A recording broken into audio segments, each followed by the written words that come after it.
A Polish bear fought Hitler. A Peruvian pilot almost beat a UFO in a dogfight. And find out how you could be hunting for a Chinese Bigfoot in no time flat. It's all coming up on this edition of Weird Things TV. Yes! Get out of here! For this, the October 14, 2010 edition of the program, I'm Justin Robert Young, editor of WeirdThings.com. You guys asked for it? Beard's here, baby. Trimmed up. Looking very natty right now. Tell you what, let me know how you think it's coming along. I think it's doing well. Do me a favor. Thumb up for the beard right there in the corner. Let's get thumb action for your satisfaction. Our first story this week, well, it's about a hero. A man who fought Hitler himself in his own special way. And by man, I mean bear, because his name was Private Wolszczak. He fought for the Polish army, and not only did he entertain as the 22nd battalion for the Polish army, he would drink beer and he would do a little bear stuff. Like I don't know why bears would do this. I've never seen a bear do this in my life. Maybe on a ball, but I don't know if he was on a ball. He did smoke cigarettes. They'd give him his cigarettes and he'd smoke it, and they'd all laugh. And in one famous story, he helped them unload artillery shells while they were sieging some place that was very important back in 1944 when he was in active duty. He later retired to Scotland, to Edinburgh, to be more specific, and they're building a statue for him. As well they should!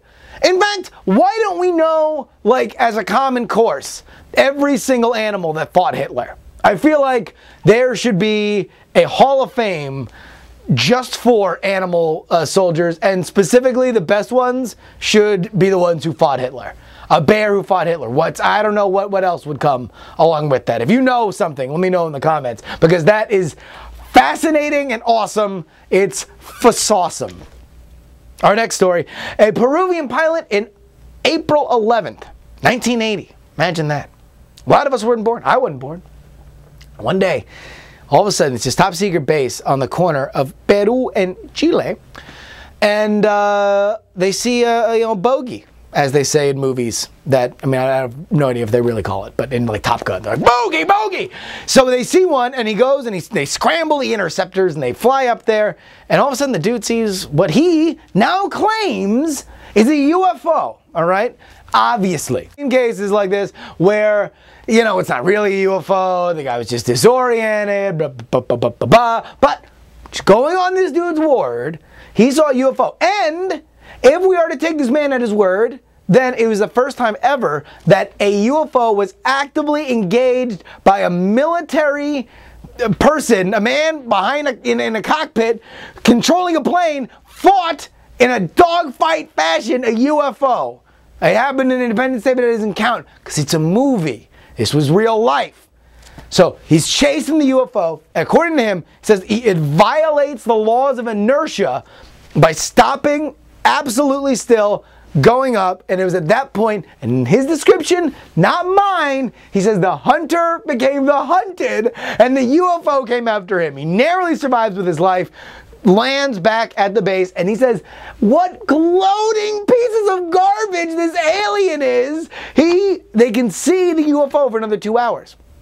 Of course, they can't say anything about it because the base is top secret, so they can't say, yo, anyway, so me and a bunch of guys who fly top secret planes were in the center of the desert right next to the Chilean border who we just got into a war with.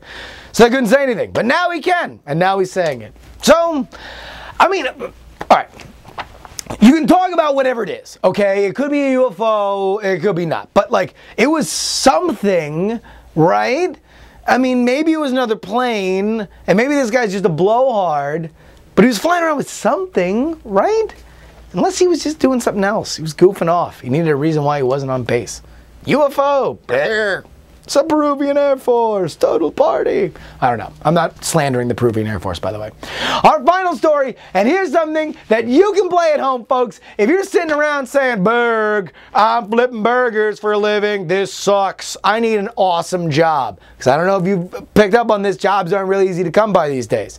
You, my friend, can head on out to China and go search for the Chinese Bigfoot. They are looking for people 25 to 45 in good condition, because you're going to be outdoors a lot. It's from the Hubei Wild Man Research Team. Wild man is the Chinese term for Bigfoot. They say that they've found a nest, they found footprints, they found anecdotal evidence. They just need a team to go out there and track that wild man down. We don't have any contact info yet, but just do me a favor and leave your resume. Why do you think you'd be good hunting Chinese Bigfoot in our comments? And as soon as we get it, we'll pass them all along. That about brings us to the end of this edition of Weird Things TV. I'm really excited. I don't know. I'm jacked up. Yeah! If you would like to read our website, it is weirdthings.com. New Weird Things podcast, by the way. Also, that is still a number 10 science podcast on iTunes. Check it out. Or read our Twitter at weirdthingscom. Till next time, folks, I'm Justin Robert Young. Stay weird. Yankee, Hotel, Foxtrot.